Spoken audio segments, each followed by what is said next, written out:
وعلى آله وأصحابه أجمعين. سبحانك لا علم لنا إلا ما علمتنا إنك أنت العليم الحكيم. رب اشرح لي صدري ويسر لي أمري واحلل عقدة من لساني يفقه قولي. أما بعد. Para alim ulama, para asatidz, para sesepuh, jamaah pengajian rutin setiap malam Rabu, yang mudah-mudahan semua kita ini selalu mendapatkan keberkahan dan rahmat dari Allah Subhanahu wa taala.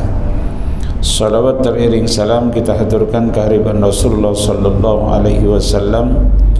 Allahumma salli ala Sayyidina Muhammadin wa ala alihi wa ashabihi ajmain. Para jamaah sekalian, malam hari ini saya membaca kitab Al-Mawa'id fil Ahadits Al-Qudsiyah, nasihat-nasihat yang diambil dari hadis-hadis qudsi. Hadis qudsi ini adalah firman Allah yang tidak termaktub di dalam Al-Quranul Karim melalui lisan Rasul sallallahu alaihi wasallam, tapi tetap ketika disampaikan itu firman Allah, bukan qala Rasulullah, bukan seperti Syekh dari Indramayu, ya Pak ya, dari sejak zamannya sahabat sampai hari ini saya tidak pernah menemukan orang mengatakan bahwa Al-Quran itu qala Rasulullah sallallahu alaihi wasallam fil Quranul Karim. Enggak ada. Yang ada baru sekarang setelah munculnya Syekh yang dari Indramayu. Nah, hadits qudsi ini adalah firman Allah yang tidak termaktub di dalam Al-Quran.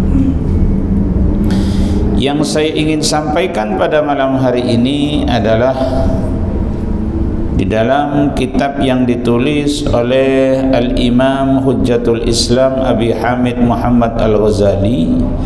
Ini hadis qudsi ini dikumpulkan oleh Al-Imam Al-Ghazali sebedalam bentuk nasihat-nasihat kepada anak Adam, kepada kita, cucu-cucu Nabiullah Adam alaihis salam.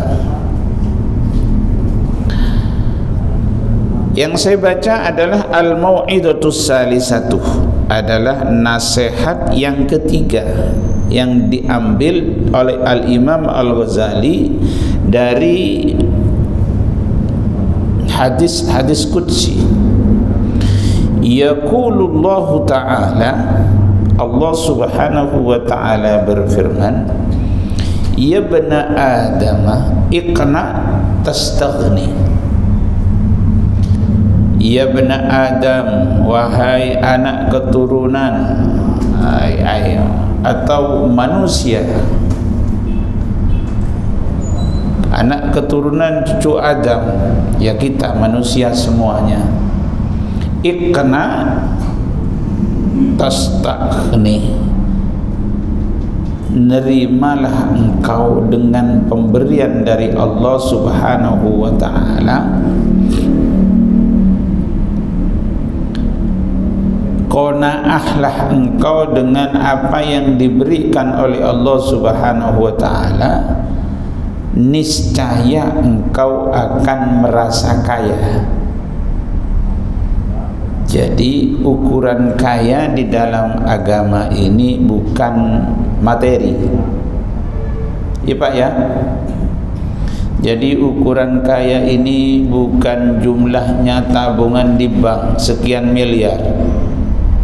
Ukuran kaya di dalam agama ini bukan punya tanah ribuan hektar, bukan punya kontrakan ratusan pintu, bukan punya perusahaan beraneka ragam perusahaan, Akan tetapi ukuran kaya itu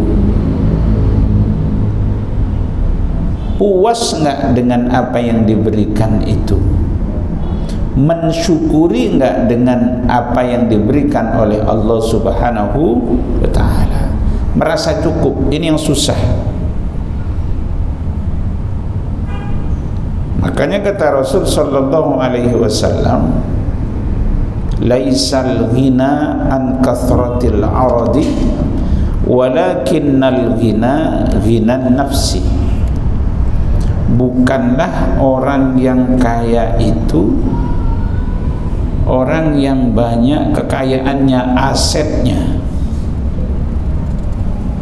mobil mewah punya, rumah mewah punya, villa punya, semuanya punya.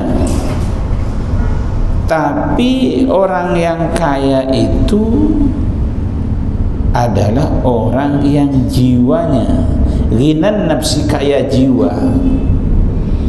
Kaya jiwa itu seperti apa? Orang yang mensyukuri terhadap nikmat Allah, mensyukuri yang ada dan ridho dengan yang tidak ada. Itulah yang dinamakan qanaah. Yang ada disyukuri, yang tidak ada tidak usah dipikirkan. Asyukru bil mawjud, mensyukuri dengan yang ada. Wasyukru bil mafqud, sudahlah, rela. Waridha bil mafqud, dan rela dengan yang tidak ada. Nah, ini kan susah, Pak. Puas ini susah. Manusia ini selalu merasa kurang. Agar kita ini tidak selalu merasa kurang, kata Rasul sallallahu alaihi wasallam, biar kita ini bisa menerima, bisa mensyukuri dengan yang ada, caranya seperti apa? Kata Nabi, idza nadhara ahadukum ila man fuddila alaihi fil mali wal khalqi falyanzur ila man huwa asfala minhu. Kalau engkau melihat kepada orang yang lebih, kalau engkau melihat kepada berkaitan dengan harta dan ciptaan kita ini, fisik kita ini, maka jangan melihat kepada yang di atas. Falyanzur ila man huwa asfala minhu, lihatlah kepada orang yang lebih rendah dari kita. Kalau melihat kepada yang di atas, nggak pernah nerima, nggak pernah qanaah. Sudah paling kaya satu RT, oh di RW lebih ada yang lebih kaya. Sudah kering kaya satu RW, satu kelurahan ada yang lebih kaya. Jadi nggak selesai-selesai, Pak. Kalau kita ini selalu melihat kepada yang di atas. Tapi kalau kepada melihat kepada orang yang di bawah, selalu bersyukur. Punya mobil Avanza, syukur. Tapi kalau melihat yang di atas, saya baru Avanza, dia sudah Alphard, seenggak-enggaknya Kijang Innova yang terbaru. Sudah punya Kijang Innova terbaru, ngelihat lain, oh itu Alphard. Sudah punya Alphard, pengen Lexus yang terakhir. Nggak bersyukur, nggak pernah bersyukur.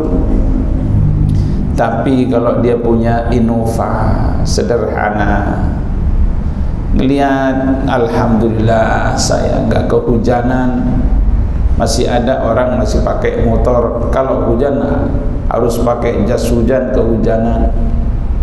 Yang pakai motor pun bersyukur. Kenapa? Masih ada orang yang pakai sepeda ontel. Orang yang pakai sepeda ontel pun kalau melihat kepada yang di bawah bersyukur. Kenapa? Masih ada yang jalan kaki. Yang jalan kaki pun masih syukur. Tetangganya sudah stroke, pakai didorong, ya kan? Yang stroke pun masih bersyukur kalau melihat yang di bawah. Tetangganya 3 hari yang lalu udah digotong ke Budi Dharma. Jadi kata Rasul sallallahu alaihi wasallam, agar kita bersyukur selalu melihat kepada yang di bawah. Ini yang pertama, agar kita ini merasa kaya, tenang. Karena urusan harta nggak bakal selesai. Selesainya kapan? Kalau sudah hatta zurtumul maqabir, kalau sudah digotong ke Budi Dharma, itu selesai angan-angannya. Yang kedua, nasihat di dalam hadis qudsi ini dari Allah Subhanahu wa taala, watrukil hasada tastarih, tinggalkan oleh engkau sifat iri hati, tinggalkan oleh engkau sifat dengki, tastarih, niscaya engkau akan istirahat, niscaya engkau akan tenang, niscaya engkau akan bahagia.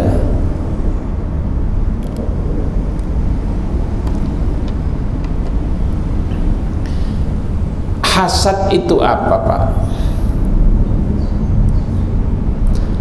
Adamur ridha bin ni'mati lil ghair. Gak rela karo orang lain mendapatkan nikmat dari Allah. Gak rela melihat orang lain bahagia. Seharusnya yang bahagia yang ada pada orang lain itu ada pada dirinya. Seakan-akan Allah salah ngasih, Allah tuh salah ngasih nikmat, seharusnya ke saya. Itu hasad. Dan celakanya lagi, hasad ini ingin mencelakai orang yang dihasati itu. Tetangganya bisnisnya lancar, lalu karena dia iri panggil garong supaya rumahnya dibobol. Nah, ini hasad. Bahaya kan hasad itu. Lain dengan ghibthah. Kalau ghibthah itu melihat orang lain berhasil, dia ingin berhasil, ingin niru seperti dia, tapi tidak iri, tidak ingin mencelakakan dia, cuman ingin mau berhasil kayak dia. Kira-kira kiat-kiatnya apa? Kok sampai dia berhasil? Karirnya bagus, usahanya bagus. Apa kira-kira kiat-kiatnya? Caranya seperti apa? Itu nggak apa-apa. Tapi kalau sudah mau mencelakakan orang lain, nah itu namanya iri hati dan dengki. Dalam bahasa agama disebut hasad. Hasad ini penyakit hati yang sangat berbahaya. Dan dosa hasad ini sudah terjadi, pertama terjadi dosa-dosa hasad. Sejak di surga terjadi dosa ini. Di dunia pertama terjadi pembunuhan itu gara-gara hasad. Coba Pak, ketika di surga, ketika Allah Subhanahu wa ta'ala wa idh qulna lil malaikati isjudu li adama fasajadu illa illa iblis aba wastakbar. Ketika Allah Subhanahu wa ta'ala memerintah kepada malaikat agar sujud tasyrif wa takrim, hanya penghormatan kepada Nabi Adam, bukan sujud ubudiyah, bukan. Ketika ditanya, ma mana'aka alla tasjuda, apa yang menjadikan engkau enggak mau sujud kepada Adam? Apa jawabnya iblis? Iri dia, seakan-akan saya ini seniornya, kok ini anak baru kemarin saya suruh menghormat, harusnya ke saya. Ini iri. Yang kedua kata iblis, khalaqtahu min tin wa khalaqtani min nar. Khalaqtani min nar wa khalaqtahu min tin. Saya ini engkau ciptakan dari unsur api dan dia diciptakan dari tanah. Ana khairum minhu, ana khairum minhu, khalaqtani min nar wa khalaqtahu min tin. Saya ini lebih bagus daripada Adam. Nah, inilah hasad terjadi di bumi. Pertama terjadi dosa itu hasad, Pak. Nabiullah Adam ini dulu setiap lahir Ibu Hawa selalu lahir tau'aman. Tau'aman itu artinya kembar, namun kembarnya laki sama perempuan. Kembarannya Qabil Iklimah, kembarannya Habil Labudha. Yang laki Qabil dan Habil, yang perempuan Iklimah dan Labudha. Iklimah lebih cantik daripada Labudha. Labudha tidak secantik Iklimah. Peraturan dalam pernikahan pada masa Nabiullah Adam alaihissalam, tidak boleh nikah dengan saudari kandungnya yang keluarnya bareng, lahirnya bareng. Nah, ketika si Qabil ini dinikahkan dengan Labudha, tak terima Qabil, loh, kok saya enggak dinikahkan dengan saudari saya yang cantik, kok saya dengan Labudha? Seharusnya Labudha sama Iklimah sama saya, enggak nerima. Qala la'aqtulannak, awas saya bunuh. Makanya Habil dibunuh oleh Qabil gara-gara iri hati. Sampai sekarang ini, Pak, orang-orang Yahudi dendam kesumat itu dengan orang-orang Muslim itu dikarenakan iri. Irinya di mana? Orang Yahudi itu tidak rela kalau Nabi yang terakhir itu dari keturunan Ismail, bukan dari Bani Israel, bukan dari garis Ishak. Seharusnya yang lebih pantas itu dari keturunan Ishak, dari garis Ibu Sarah, bukan dari garis Ismail Hajar. Bani Israel ini lebih mulia dari orang Arab, kata mereka. Maka nggak pantas kalau orang Arab itu menjadi nabi yang terakhir. Makanya saya nggak mau mengakui. Jadi orang-orang Yahudi itu tidak mau mengakui kenabian Nabi Muhammad itu bukan tidak tahu, mereka itu lebih ngerti tentang Nabi Muhammad itu daripada anaknya sendiri. Tahu, tapi karena iri tidak mau mengikuti ajaran Nabi Muhammad sallallahu alaihi wasallam. Iri, makanya bahaya sekali. Makanya kata Rasul sallallahu alaihi wasallam, iri hati ini para jamaah sekalian, iyyakumul hasada fa innal hasada ya'kulul hasanat kama ta'kulun narul hataba.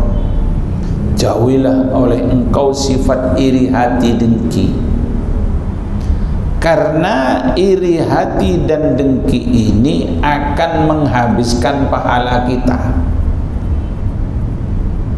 Nanti di hari kiamat pahalanya habis.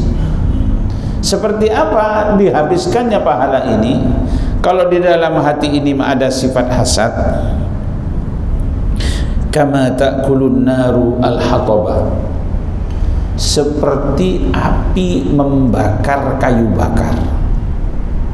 Pak, sampean tumpuk kayu bakar setinggi bukit, gunung, lalu percikan api sedikit pakai korek, terbakar, habis nggak kayu bakar itu?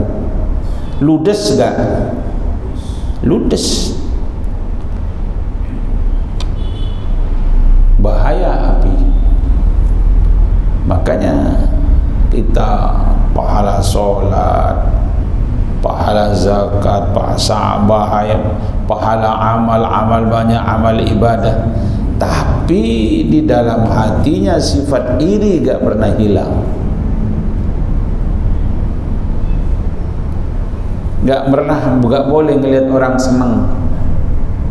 Ada tetangganya kaya, kaya saya gak heran, beli mobil saya gak heran, kredit, ya biarin aja orang kredit, orang dia mampu kredit ya.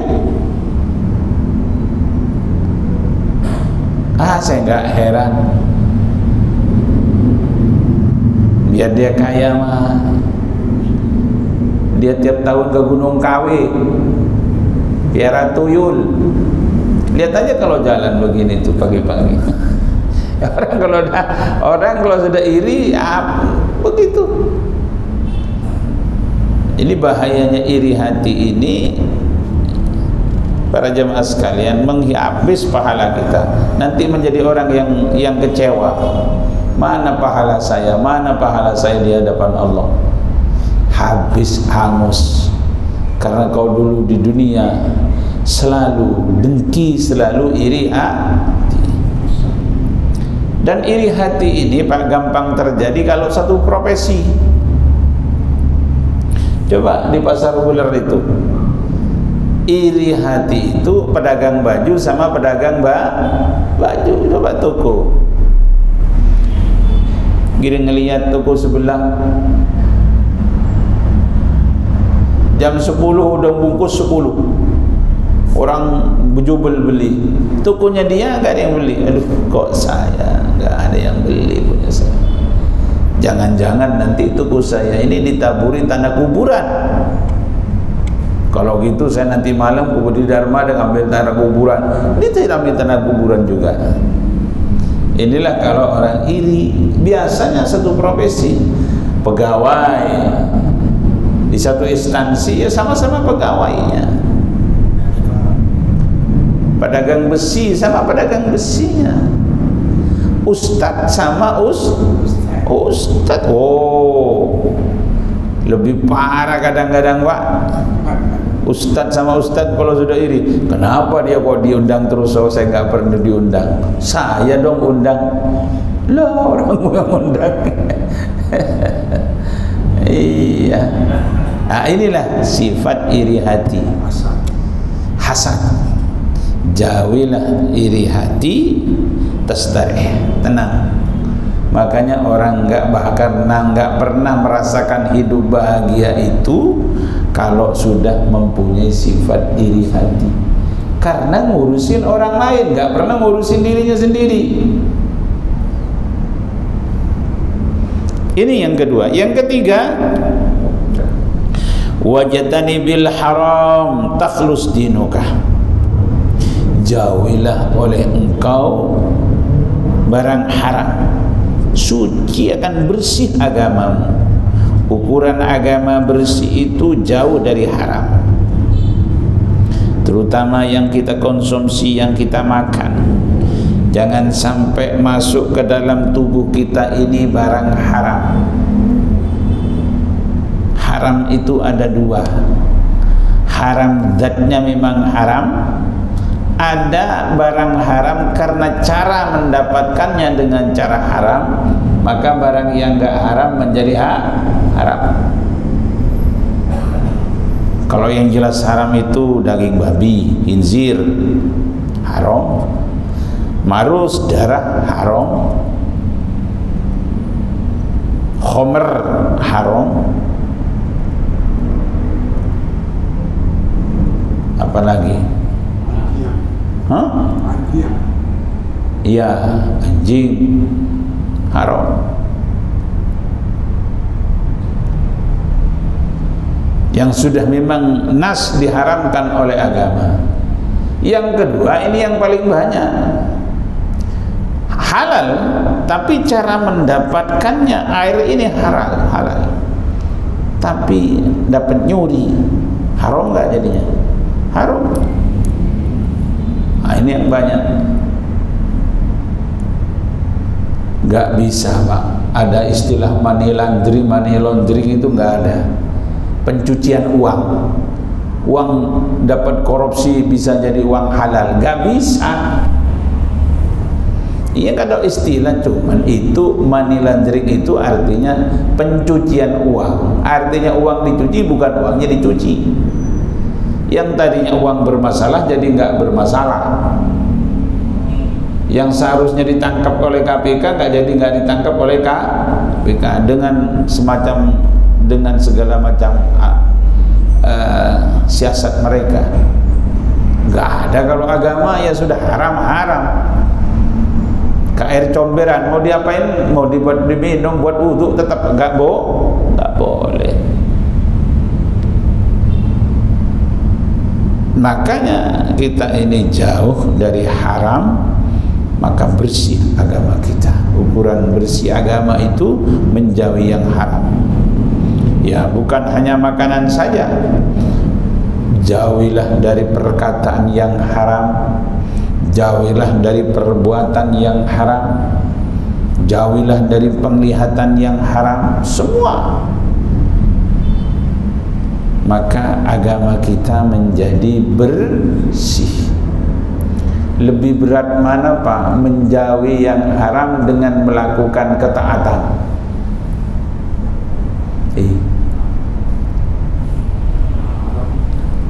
Lebih berat menjauhi yang haram daripada melakukan ketaatan. Berat.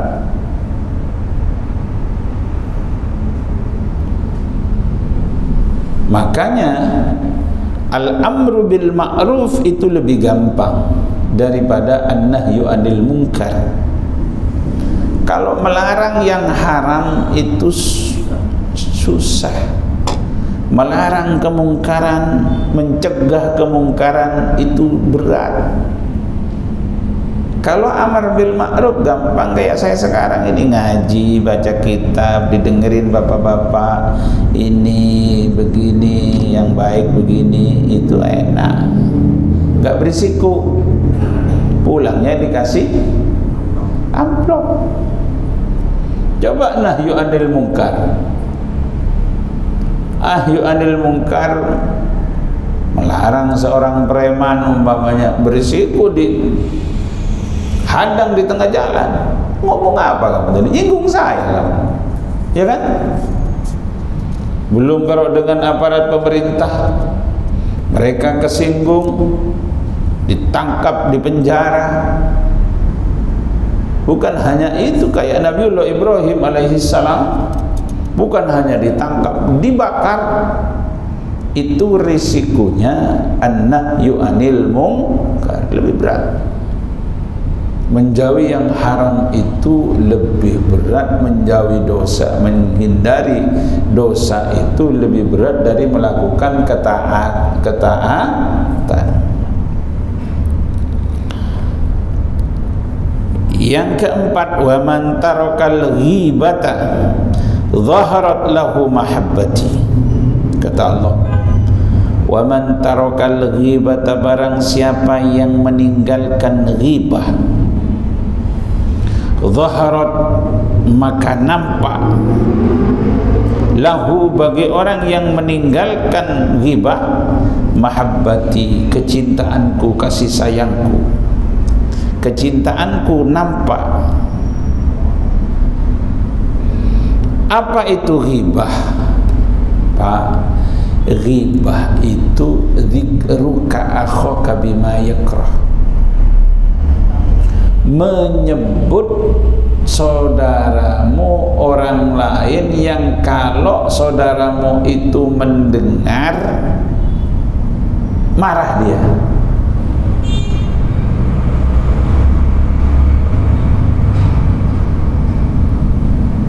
Difitnah, dibuka aibnya, pokoknya kekurangannya, kekurangan akhlaknya, kekurangan fisiknya, kekurangan ini kekurangan yang kalau didengar oleh orang yang kita rasani itu dia marah. Kayak apa dosanya ghibah? Dosanya ghibah itu, Pak, kata Allah, ayuhibbu ahadukum ayyakula lahma akhihi maitan fakarihtumu. Sukakah di antara kamu sekalian ayyakula lahma akhihi, memakan daging saudaramu, maitan, sudah jadi bangkai, jadi kayak Sumanto. Ingat Sumanto, Pak? Pak Haji Marlin ingat? Pak Haji Marlin, Sumanto nggak ingat sampean? Dulu ada seseorang yang bernama Sumanto.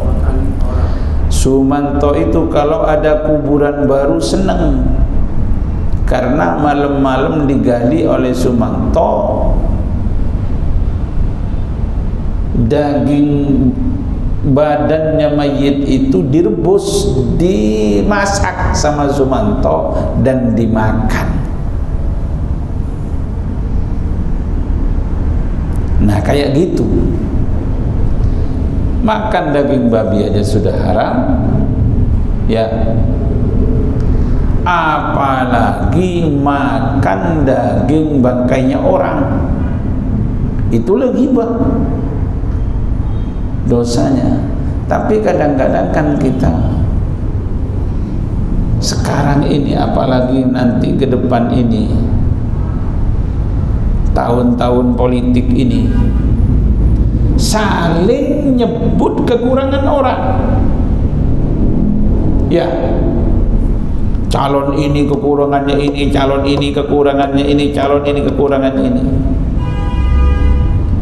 Sebaiknya kalau kampanye itu jangan nyebut kesalahan orang lain. Yang bagus programnya sendiri, umpamanya kelebihannya sendiri sudah sebutkan, nggak masalah. Tapi nggak usah jelek-jelekin orang lain. Lah kita yang ikut-ikut sekarang nge-share. Sekarang di-share, diejek-ejek dengan macam kata-kata macam itu ghibah. Bahaya, Pak. Jadi jangan latah main HP. Nggak usah ikut-ikut yang menyebarkan, apalagi hoax, jelas bohong. Pasti orang yang disebarkan disebut kekurangannya itu pasti kalau dia lihat pasti marah. Makanya nggak usah ikut share-share seperti itu, menyebarkan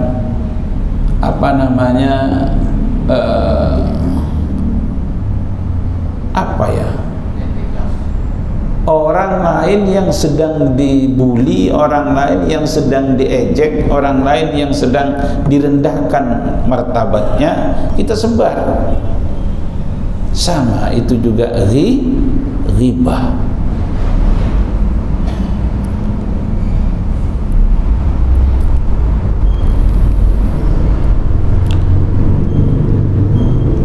Yang bagus itu Pak, kita sebagai muslim ini jangan gampang membuka aib orang.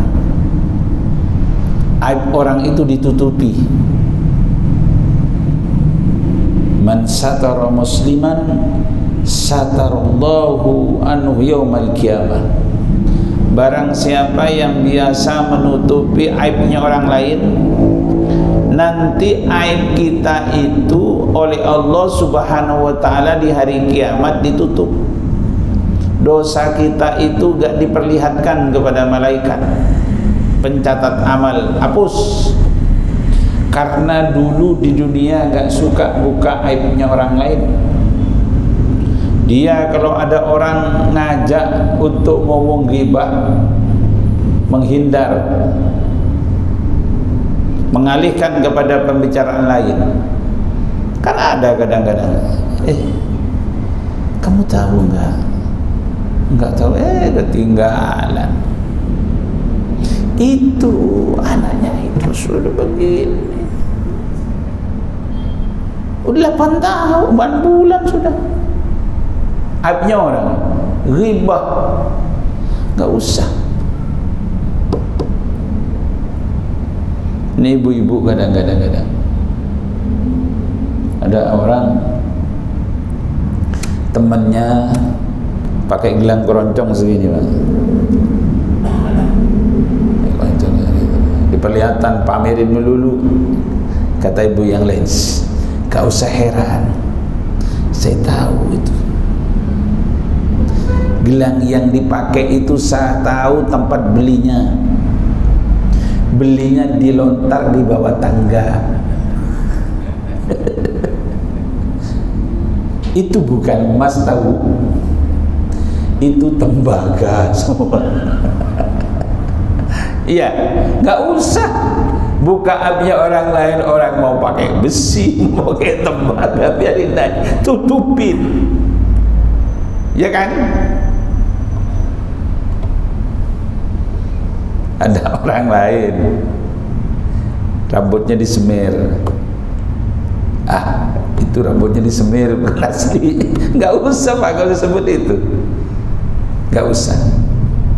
Jadi tutupi aib orang lain.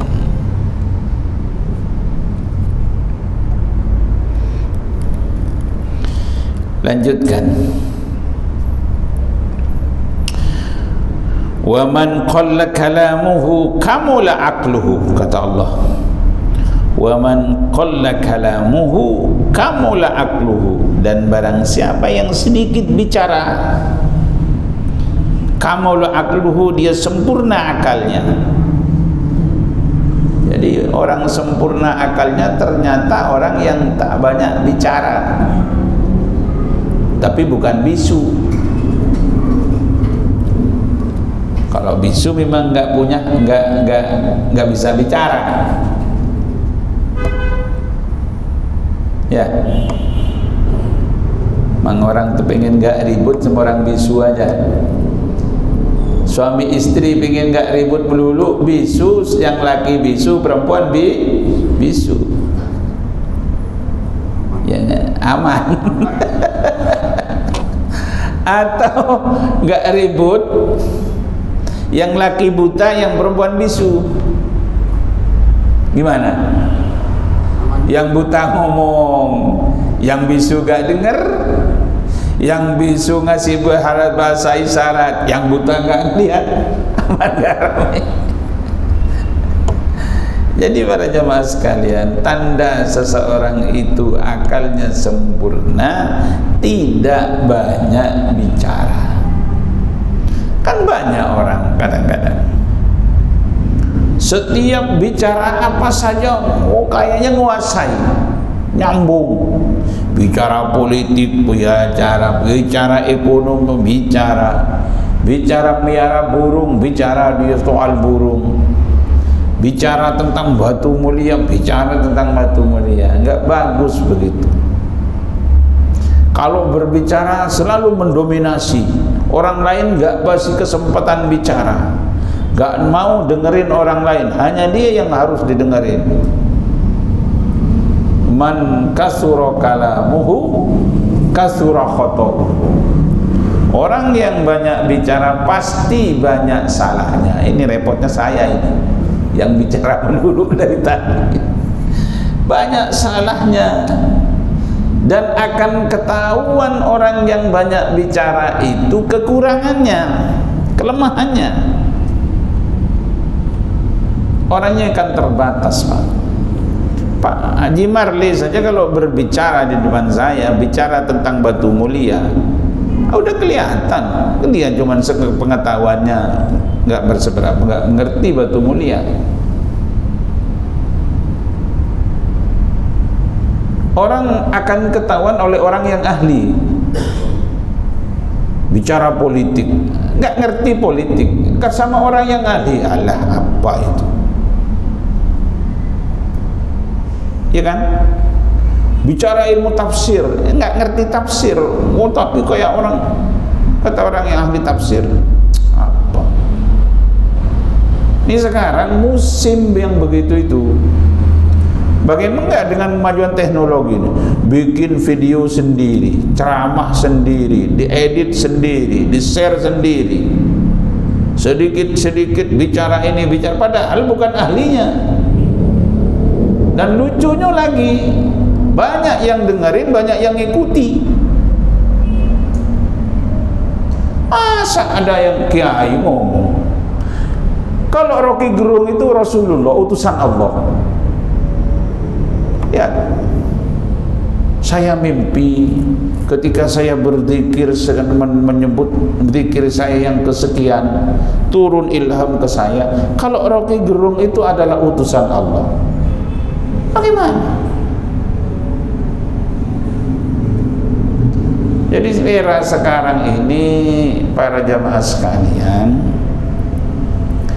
kalau mau dengarkan seseorang, dengarkan yang memang sampean tahu, yang sampean ngerti siapa dia. Jangan setiap orang yang ngomong, wah diambil fatwanya, ntar dulu. Banyak fatwanya dhalun wa adallu, sesat dan menyesatkan. Karena memang nggak ada dasarnya. Dengan gampangnya sekarang ini, orang nggak ngerti agama bicara agama, hanya bacanya dari Google, ya sudah.